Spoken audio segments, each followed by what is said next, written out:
So you all know me, I'm Katie, and this session is actually less of a practice. Now I'll move over here. Oh, hello. Settle down then.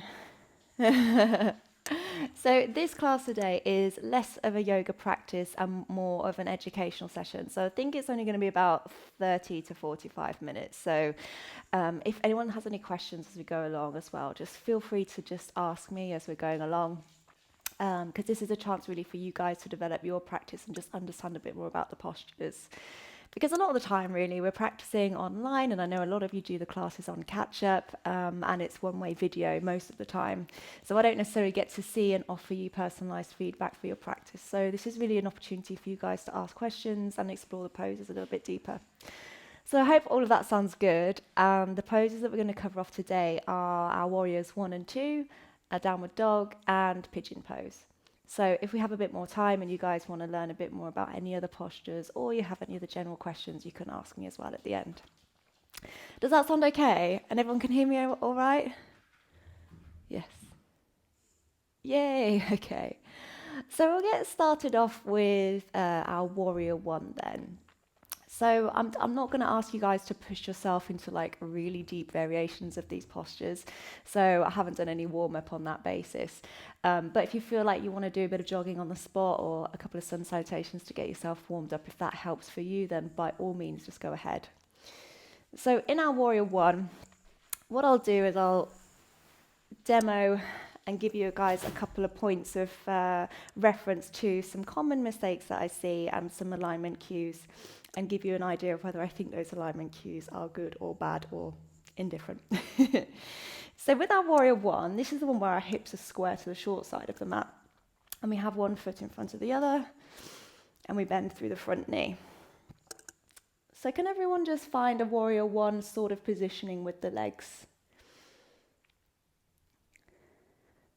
Just don't worry about the upper body too much for now. Yeah, nice. Yeah, and just take your hands to your hips. And just notice if the hips are square to the front of the mat or they're opening out a bit to the side. And just make any adjustments that you need to there. That's really great, Laura. I can see so much change in that already. Yes, Ellie. Perfect. Nice, Kim. Nice, Josephine. Okay, guys, take a break. So you can just relax out of the posture if you want to. So when we get into our Warrior 1 shape with our legs, sometimes we can do this and we're actually like looking at the camera or something and watching the video that we're watching our yoga class play on. And instead of being my hips forwards, I've taken my hips out to the side, which I saw some of you do something a little bit like this to begin with. So I think taking the hands to the hips is a really useful way to just check in with it, adjusting the angle of the back foot as much as you need to so that you can pull this hip forward and this one back. Now, I noticed some of you were sort of playing around with this positioning of the knee and not really sure where you wanted your knee to be. So in some yoga classes, you will hear teachers say, don't let the knee track over beyond the ankle like this. And personally, in my experience, I don't think it's a bad thing. Actually, every time we walk up the stairs, our knee goes into this over-bending position anyway. So our bodies are designed to do that. It's not going to be harmful for us to do that. If you've got tight calves, you probably won't feel very comfortable there. I would aim for knee tracking over the ankle, but if you go a little bit further, it's not going to harm you. So if you want to, you can play with that positioning, play with the stride. So sometimes if you're really far over like this, it might be because you actually just need to walk the foot further a little bit more, and then you might feel like you've got a much stronger, more supported posture with the knee tracking more over the ankle. So for me personally, in my body, I prefer knee tracking over the ankle, but it's not necessarily a bad thing if it goes over. So have a play with that. Play with the difference in the length between the 2 feet. Good. And we're bending through that front knee. Nice. So is anyone experiencing any pain in their back knee at all when they're doing this Warrior 1 position? You can give me a thumbs up or thumbs down if you want. I can't see your thumbs, Kim. Oh, no pain. It's so hard to get a camera angle where you can see the whole I was talking to this about Natalie this morning. The struggle is real.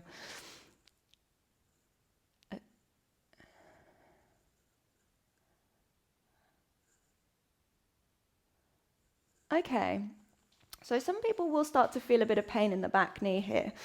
Particularly if you are hypermobile as well, we can really lock out the knee and that can put too much pressure on the back. So some ways that we can combat that if it is an issue in your practice is to try changing the angle of your back foot and see if that helps. So you can adjust that angle, you can step it slightly forward or slightly back, or also another way that you can combat it is to forget about the back foot being flat to the floor and just come on the tiptoes instead and see if that feels more comfortable for you. You can also micro bend that back knee if that helps.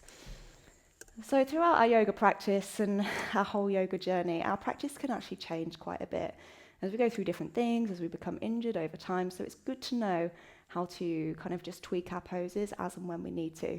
So you might not have any knee pain today, maybe, hopefully not, but maybe something happens, you've been running a lot, your knee's a bit sensitive, now you know how you can change that to make it work for you. Okay, so I think we've got the legs about down. I'm just gonna flag another thing. So as I said, the feet are hip distance apart. So that if I show you on this front view, if I had a line running down the middle of my mat, then my feet would be one on either side of it. So this is different to, as you can see now, I'm already wobbling. My feet are in the same line here. And I don't have as much of a stable position here. I'm a little bit wobbly. So I'm gonna heel toe that foot over so that I have them hip distance. So again, you can practice narrowing and widening that stance to see what feels good for you, what feels comfortable.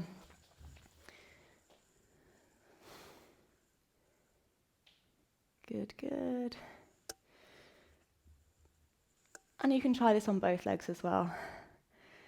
We usually have a favorite leg, but let's try and do both sides today. So yeah, just thinking about all those things that we learned. And we also want to check in that our front knee is pointing straight forwards. So we don't want it dropping in or dropping out. We want it more or less straight forwards. Now everyone's body is going to be slightly different, so there might be a little bit of variance there, but we want it more or less pointing forwards. Good. Ellie, does that help having the foot on the tiptoes at the back?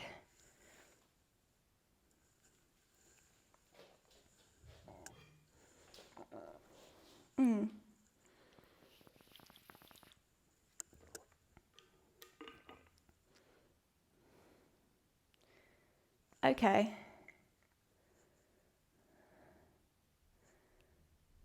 Yeah. Okay, great. So does anyone else have any questions or want some advice on the leg positioning for Warrior One? Yeah.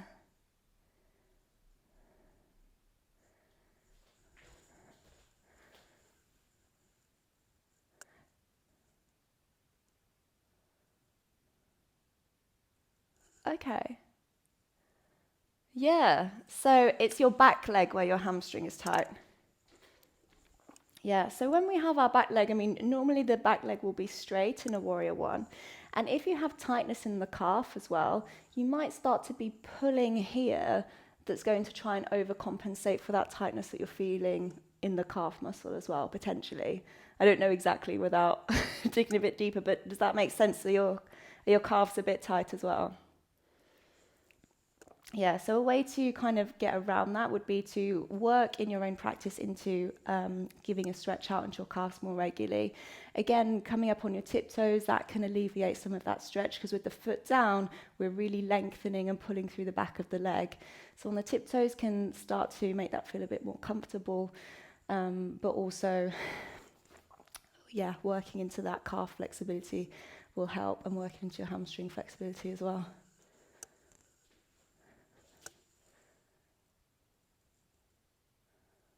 Yeah. Okay, great. So let's look at the upper body now. We've talked a bit about the legs, more from kind of our hips down. But I also want to mention about the pelvis. So you'll see here, I'm kind of into a back bend like this. And when I was first starting yoga, my background was actually in gymnastics. So when I started doing my Warrior One, I was like really deep into my back bend, like, yeah, this is my Warrior One. And then I did my teacher training and realized, okay, I've actually done that very wrong. I mean, it's a lovely, nice, heart-opening stretch, but it's not Warrior One. So what I want you to think about doing with the pelvis is take one hand on the back and one hand on the front and tilt the pelvis forwards. Now, as you do that, you will start to feel the hip flexor on the back leg really start to engage. And think about creating a bit more space between your belly and your thigh so that we're not folding forward. So if you have some tightness in the lower back, you might find that you start to be more like here. But the more that we can create that space, tuck the pelvis under, we're starting to feel it more here. So try that on both legs and just see how that feels with that tilt of the pelvis. And guys, we're going to talk so much about these different parts of the postures. You're going to feel them like you've never felt them before. Yeah. Yeah. Okay, so make sure you do both legs, feeling into that hip flexor, really starting to switch on.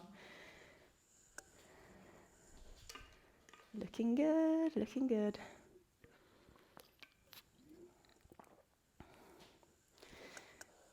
Good. Everyone feel that one? Okay, and now we'll look at the arms as well. So in traditional Ashtanga practice, you have your drishti, which is your point of focus. You have the hands together in this Anjali mudra, and you take the hands up, and you're looking at the thumbs. So in Ashtanga, they tell you to reach the arms up, but draw the shoulders down. And I actually think this is quite a dangerous cue. It's not something that I teach in my practice anymore. And I'll tell you why. When you look at my shoulders, and I reach the hand to the side here, when I want to push my arm up, you see my shoulder blade moves with the shoulder. Now it's supposed to do that because it wants to protect my shoulder and it's supposed to work in that motion. But when I reach the arm up, but then try to pull the shoulder down, I have much less stability there, I have much less support around that joint. So what I would say is when you reach the arms forward and up, don't worry if the shoulders come up towards the ears a little bit. In the same way that if we were like holding some bags or something, maybe we've been shopping, our arms would be down. We wouldn't walk around like this. So it's exactly the same, just in reverse. If we're lifting the arms up, the shoulder blades are going to lift.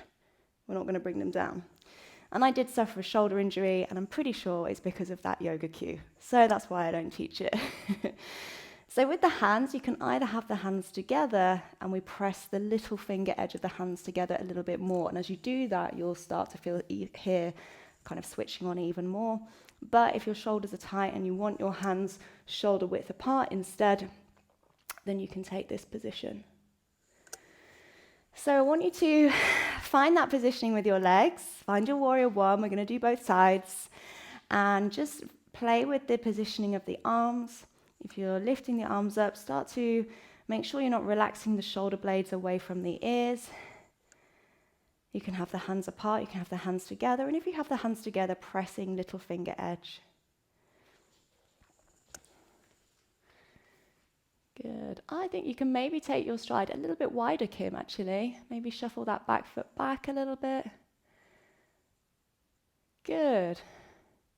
And I can see some of you really tilting the pelvis under as well. That's great. There we go. I just saw Laura just quickly switch that on. Okay, change sides. Let's do the other leg.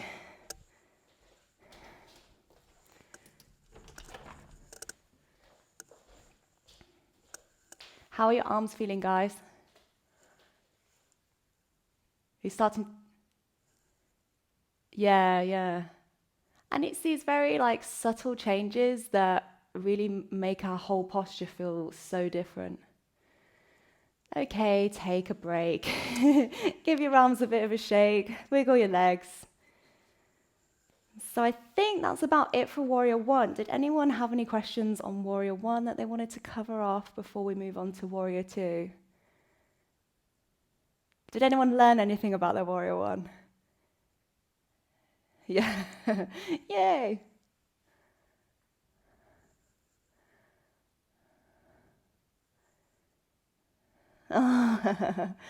It's this thing of once you start to recognize the the way that you practice and the things that you the traps that you fall into, like very common mistakes, the ones that you fall into, once you know about that, then you can start catching yourself. In the same way that, like when we do our restorative practice and we check in with our body, whether we're clenching the teeth or making fists with the hands, like I know I'm always clenching my jaw. So when I catch myself, I'm like, oh, I'm probably doing that. Yes, I am. And then let that go. So once you know, oh, I probably didn't tilt my pelvis the right way or something, and then you start thinking about it and start adapting. Okay, great. So if anyone has any other questions about that afterwards, you can always drop me a message. I'm going to send you out the recording to this anyway, so you can follow up with this again if you need to. But we'll move on to Warrior 2 next. So in our Warrior 2, again, we have a similar length in stride between the 2 feet. And we want our knee, again, it can be roughly over the ankle, but it doesn't matter if it's a little bit further back or a bit further forward. But I would say try and get the knee roughly over the ankle and then just adapt your stride to suit that. Now, I did hear someone recently say that if you take your arms out to the side and then drop your fingers down, that should be the distance between your 2 feet. I don't think that's necessarily like black and white, because everyone's anatomy is slightly different and some people will have proportionately longer arms or longer legs. But if that helps you to kind of gauge a starting point, then you can do that. Now with our Warrior 2, our hips are open to the long side of the mat this time. So just finding a Warrior 2 shape, we're going to start to adapt it as we move along. So we're going to have that knee bending, our hips open. So again, you can take your hands to the hips and just check in, just adjust them as much as you need to. Again, you can adjust the angle of that back foot. I like mine at about 90 degrees, but your anatomy is probably different. So just choose a bit that feels good for you. They're all looking really good. Now take one hand on the front, one hand on the back, and let's tilt the pelvis under. Yep, feeling this even more now. And now don't forget to bend through the front knee. And now let's just have a look at your front knee. Make sure it didn't drop in. Keep squeezing this glute so that the knee opens out towards the side. Okay, is anyone feeling the burn yet? Yeah, 100%. Okay, let's take a break. Straighten the front leg. We'll turn around, we'll do it on the other side. I'm just going to come a bit closer so that I can see you guys. So finding that Warrior 2 again, hips open to the side. Nice. Tailbone tucking under. Make sure that knee isn't dropping in. Front foot pointing forwards. Good. Okay, can you open up the hips a little bit more maybe, Kim? Hey, there we go. Okay, take a break. And so the positioning of the feet in our Warrior 2 is going to be more or less our heel lining up with the middle of the foot. Doesn't matter if it's a little bit different for you, but more or less that's where it's going to be. So when I move from my Warrior 1 into my Warrior 2, I usually do step the back foot back a little bit so that I can get alignment. I don't move seamlessly between the two. So don't worry if in your yoga practice, when you're transitioning between postures, you have to shuffle the feet a bit to find the good alignment. The key part is to find the good alignment. So in the upper part of our body, we're going to bring the arms out to the side, the shoulders and the fingers in one line. And we're going to try and just relax the shoulders down. It's tempting when you're holding tension to really lift up here. So just relax them down and think about drawing the shoulder blades more together, opening up through the chest. And we gaze down the right ring finger. So let's find your Warrior 2 with the arms. Looking good, looking good. Nice. Lovely. Can you pull your back hip back even more, Laura? That's it. Yeah, start to open up those hips. And squeeze the glute on the front leg so you can pull that knee open to the side. Yay. Okay, turn around, do the other leg.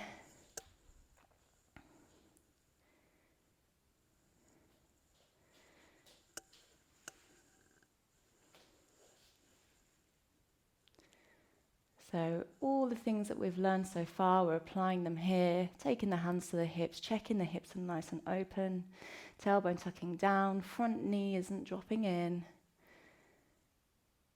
Good. Just lift up your back arm a little bit more, Laura, so it's in line with the front arm. That's it, just lift it up. Yeah, there you go. That's it. Okay. And take a break. So another thing, I actually didn't see any of you do this, but in classes in real life, I see people do this all the time. So I will tell you of it just so it's something you can be aware of. So in our Warrior 2, we generally want the hips and the shoulders to be in the same line.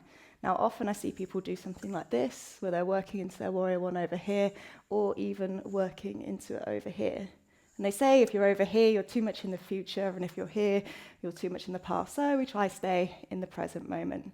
I didn't see any of you guys do that, but it is something to be aware of. So did anyone have any questions on Warrior 2?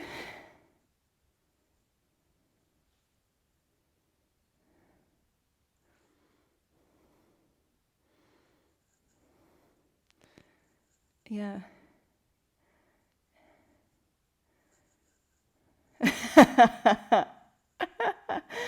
Yeah, definitely. It's always great when your butt is telling you good morning. Yeah, I think that's the thing. Once we get that alignment right, once we get these strong postures, and they are warrior poses, so essentially they want to feel like really grounding, really strong, really stable, like you're a warrior going into battle. You want to feel strong. And sometimes we think in our yoga practice we have to relax everything, and it's not the case. In a lot of the standing postures and in a lot of the more dynamic work, we are really trying to engage and trying to strengthen through. So warriors are really great ones, and engaging the glutes is a good idea. Okay, so we'll move on to our downward dog next, and then we're finishing off in pigeon. So downward dog, do you guys want to show me your downward dogs first? If you want to, just pedal the feet out a little bit. Just take a few moments to just get a little bit warm, ready for your downward dogs.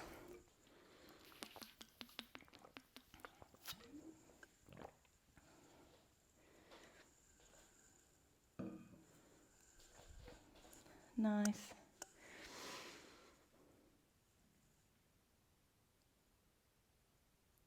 Okay. All right, now just lower the knees down to the floor, just so you come to an all fours position, just so that you can chill out while I show you a couple of bits. So one thing that I get asked a lot is how to check the difference between your hands and your feet in downward dog. So does anyone sometimes think, oh, I don't know if it's too short or too long? Yeah. Okay, so when we do our downward dog, now the reason I'm going to tell you the hand and the feet placement as I do is because often when we work through our vinyasa, our chaturanga, up dog, down dog, we don't move the hands or the feet. So we want the hands and the feet positioning to basically work through all of that sequence. So what I usually do if I'm working to a downward dog is make sure my wrists and shoulders are in one line, and then I step the feet back so that I can create a plank with my body. Create a nice straight line as much as I can, and then just glue the hands and the feet to the floor so that I can lift up and back into my downward dog. So that when I do flow through my vinyasa, as you can see, I can go through the whole sequence without anything touching the floor other than my hands and my feet, and I don't need to move them or think about shuffling them around the whole time. So I want you to now find your downward dog by checking that distance using your plank, and then push back into your down dog. And just notice if that's different to how it felt the last time you did it.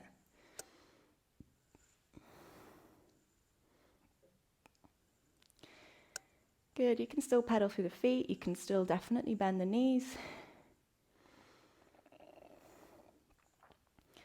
Okay, and take a break. Did anyone notice anything different for them in that variation? Or about the same?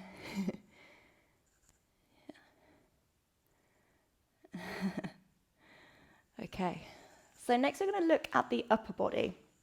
So if your hamstrings are super tight, basically our downward dog can stretch through the whole part of the back body. So it depends kind of which part we push into to which part that's going to get more of a stretch. So for example, I'll just check my line. In my downward dog here, if I'm pushing through my shoulders, I'm getting more of a stretch through my shoulders and through the upper body. But if I start working on tilting the pelvis and lifting the hips up and back, so imagine that someone's got like a strap around and they're pulling my hips up and back, then I'm going to get more of a stretch into my hamstrings there. So you can work into both. But if your hamstrings are really tight, and by the way, guys, the heels do not need to touch the floor. But if your hamstrings are really tight, then the best way to work into this is to bend the knees, tilt the pelvis up and push up and back. So we're getting a really nice straight line through the upper body from the fingers up until the tailbone, and eventually over time we work into straightening and lowering the heels down. But here is good, and if your hamstrings are tight, you're still going to feel a stretch. So in the Ashtanga variation, we have the feet hip distance apart. In Dharma, we have the feet together. So really the feet positioning is going to depend on the style of yoga that you're doing. And for me, I like the feet pointing forwards. In a lot of yoga, our feet is pointing forwards, but everyone's anatomy is different. So if for you like the feet slightly out, or if for you like the feet slightly in, and you're still feeling a stretch down into your hamstrings, then I'm fairly relaxed about how you position that. So you want to just work into, for the moment, come back to your downward dog and try to work into changing that position so that you are shifting the weight, feeling the stretch into the shoulders, and then feeling the stretch into the hamstrings. You might actually feel both at the same time, but I just want you to kind of shift your focus from the upper body to the lower body.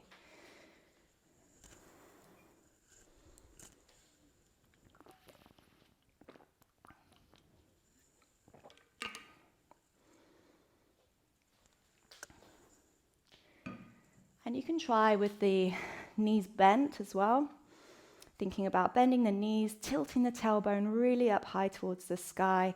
Imagine someone has that strap around your hips. They're pulling your hips up and back, lowering your heels down. Good. And take a break.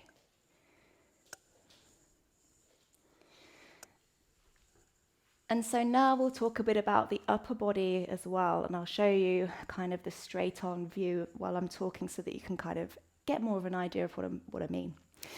So when you have your arms forwards, and again in traditional Ashtanga, the hands are shoulder width apart, and the hands are middle finger pointing straight up and the rest of the fingers spreading out. But as I mentioned to you guys all the time, everyone's anatomy is different, so you might find it more comfortable like this. If you have tight or wide shoulders, you might find it more comfortable to take the hands a bit wider. So you should really think about adapting the practice to suit you. So I generally start from this position and then adapt it as needs to from there. But you might find that you're really happy here. So it's down to you. And with the shoulders, again, it's that Ashtanga alignment cue when we have our arms up and those shoulders away from the ears. We don't really want to have too much scrunching here, but equally we want our shoulder blades to be moving. Now, we want a slight external rotation of the upper arm. So if you just reach one arm forwards for me here. Yeah. Grab hold of your upper arm and just externally rotate it. Okay, now keep this top arm as just exactly as it is and just move the lower arm, bring the hand back to the center. Okay, so we want to be really working into our posture with our arms like this, with this torque, T-O-R-Q-U-E, not T-A-L-K. So we want that positioning, and that actually makes it a really strong, stable position. And the same, we want that for things like our handstand as well. So you can try it. And then switching the hand round, try it on both sides. Feels kind of weird, like, how is this moving and the top bit isn't? Okay, so I want you to start off then on all fours and thinking about finding that position where the top arm is externally rotated, and you should be able to just put the hands down and just externally work through there. You might find the eye of the elbow points forward, but actually our bones aren't straight and they kind of grow in a spiral. So whilst when I externally rotate, my elbows are forwards, someone else's might be out to the side. So that alignment cue isn't necessarily helpful depending on your anatomy.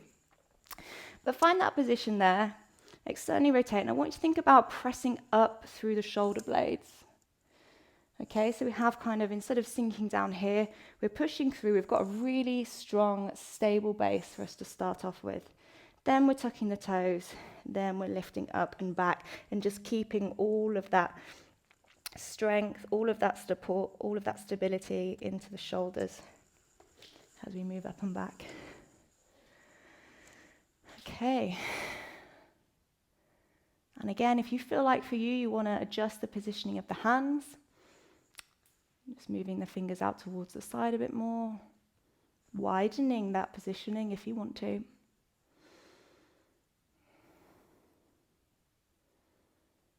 Good. And take a break. How's everyone feeling about downward dog?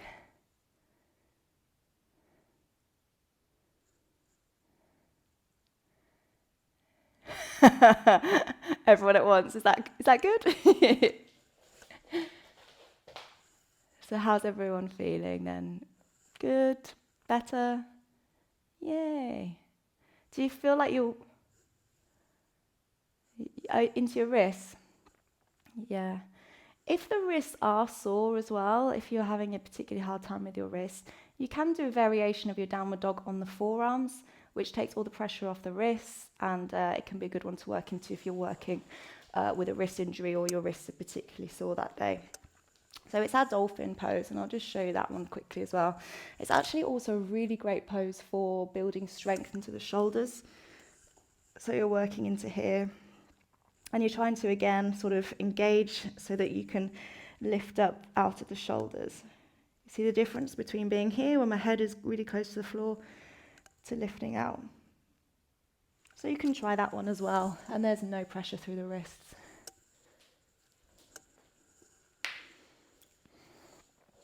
So this is also a really great posture that I like to teach to help people prepare for headstand or their Pigeon Pose. And also working between that to a plank going forward and back is a killer, but a really good one.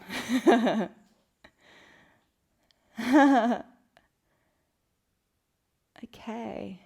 Did anyone have any questions about downward dog that they want to go over? No? Okay. Anyone feel a difference in their downward dog now after that? Yeah. Okay, awesome. So finally, it is 9:35. We're going to do pigeon, and I don't think it will take more than 10 minutes, so I hope you guys can still stay. But we're working into looking at our pigeon pose. And I actually went to a gym class yesterday, and the trainer taught pigeon at the end to stretch out, and I was literally like, no, because it was like just so dangerously taught. I just thought everyone is going to really hurt themselves if they do it like this.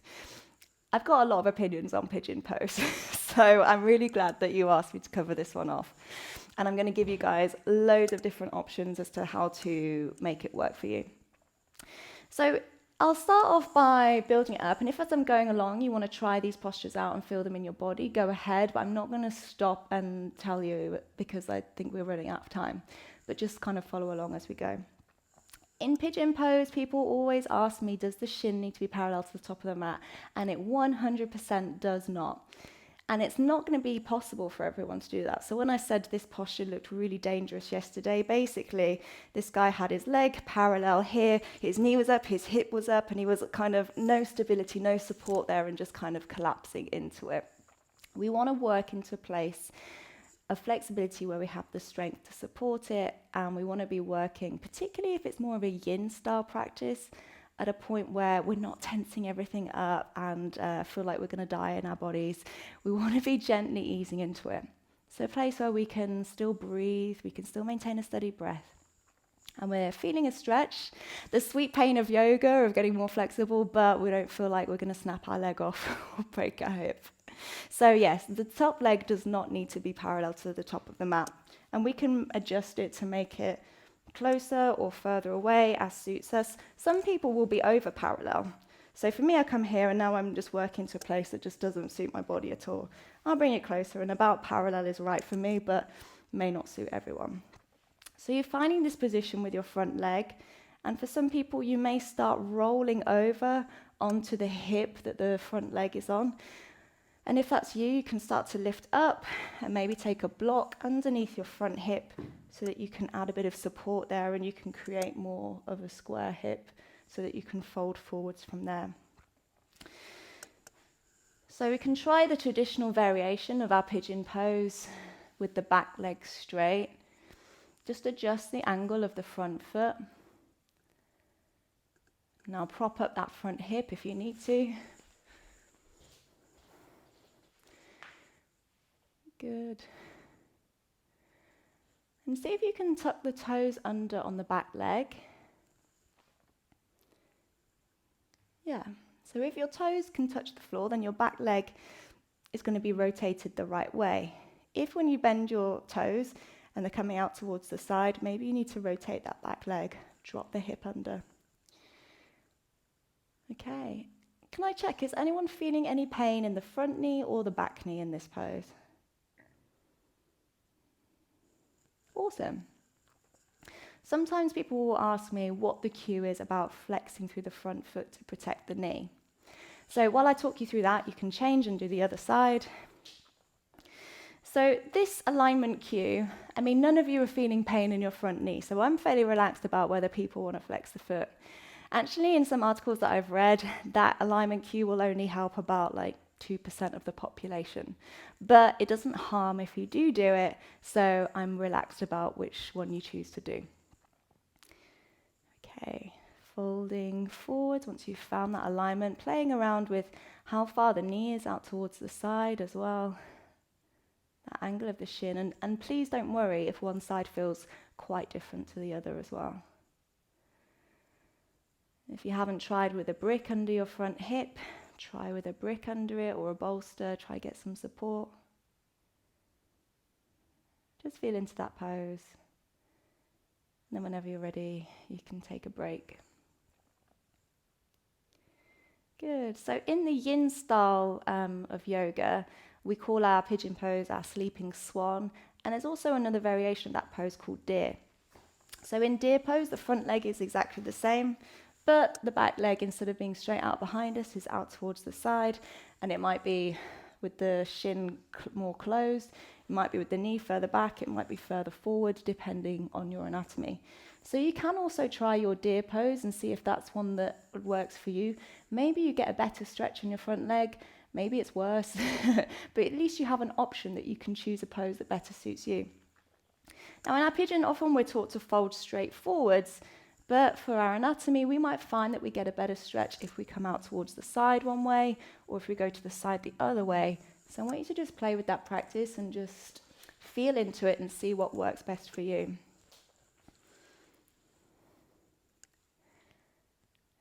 Yeah. Okay, so maybe the other variation is better for your body then, Kim. So you don't like the internal rotation then? Yeah. It is interesting, like for me, internal rotation is well, I think you just kind of one or the other generally, or if you're really, really lucky or really open, you might do both. But I mean, when you put your toes forwards, for me, I take them out to the side. Yeah, same, like this way does not feel comfortable for me, I'm really trying. But this way, easy. I could sit like this all day. So if you don't like the internal rotation part, this one doesn't feel very nice for you necessarily. But you're lucky because you got the other variation that does work.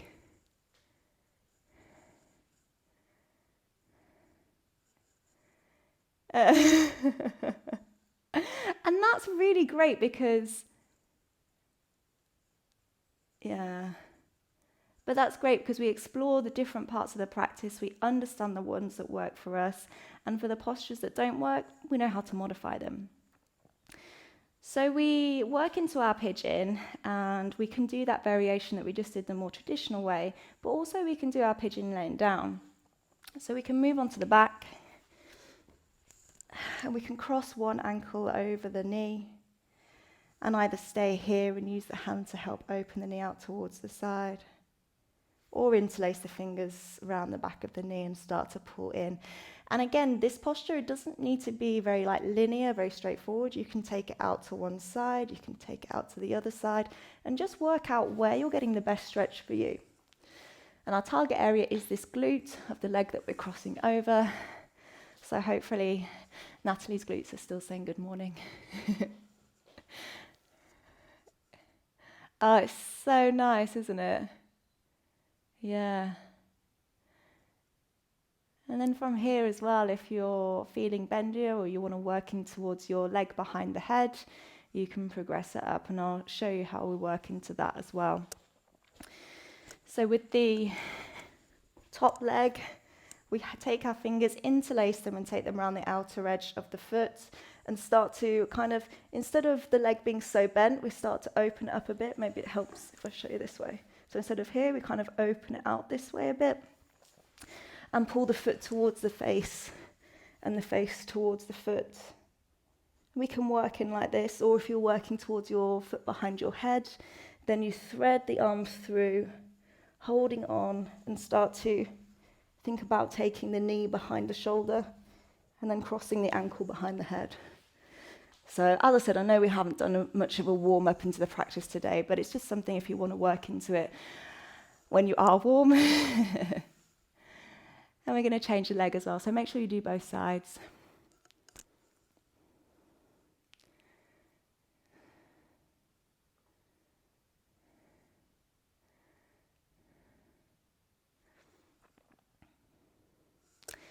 So for me, I'm fairly relaxed about whether people want to flex or point them. I do like to see some kind of conscious thought as to what you're doing. You haven't just forgotten about your foot and it's all floppy at the end.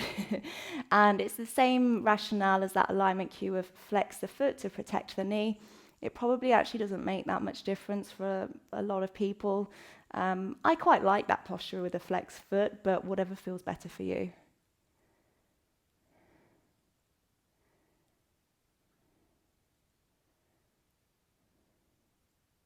Did anyone else have any questions about this pigeon variation or the last one? No? All looking good, all looking stretchy. Okay, I'm going to show you an active pigeon next. So in our active pigeon, we're working more into the strength that supports our flexibility, and is a really good way to get a bit deeper into our practice and build the strength to really support ourselves there. So in our active pigeon, guys, you're going to hate this, but your pigeon afterwards is going to feel amazing. So how we're going to work into it, and we're going to do 3 on each side. We've just about got time. We're going to take the leg up towards the sky. We're going to do a big circle with it out, and then we're going to cross and pretend to do our pigeon, but we're actually not going to touch the knee to the ankle. And we're just going to use the strength in our leg to really try and open up as if we're working into our pigeon. So really squeezing that glute, and then release. We come around, do a big circle, do our active pigeon, and again. So do that 3 on each side. And as you hold that active pigeon, just make sure you're holding it there for a good few seconds and really use that strength. Don't let that heel touch. Good. And make sure you do both sides. If you want to, when you've done your 3, to actually just release into the pigeon, it feels like the best pigeon in the world.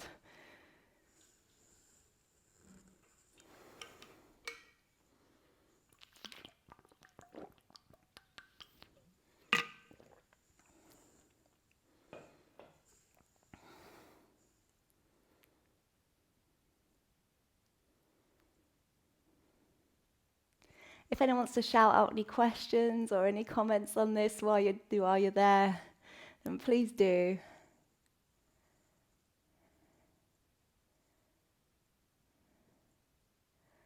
Well, maybe you guys really like this one. Maybe it feels really nice.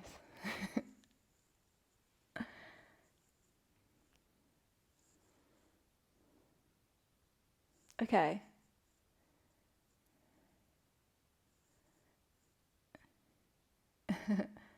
And is it painful, or are you just concerned about the sound?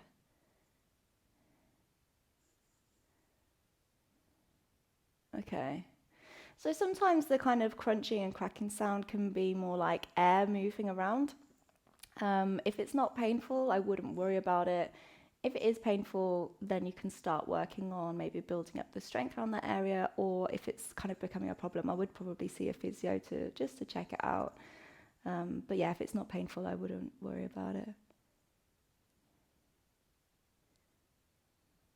Any other questions on the pigeon or any of the other poses we've done? No? Did anyone learn anything, feel a bit different in their pigeon now? Yeah. Oh, it feels lovely after that active pigeon, doesn't it?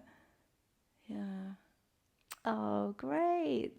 Well, guys, I don't want to keep you for so much time this morning, so I just want to say a massive thank you to all of you for joining me.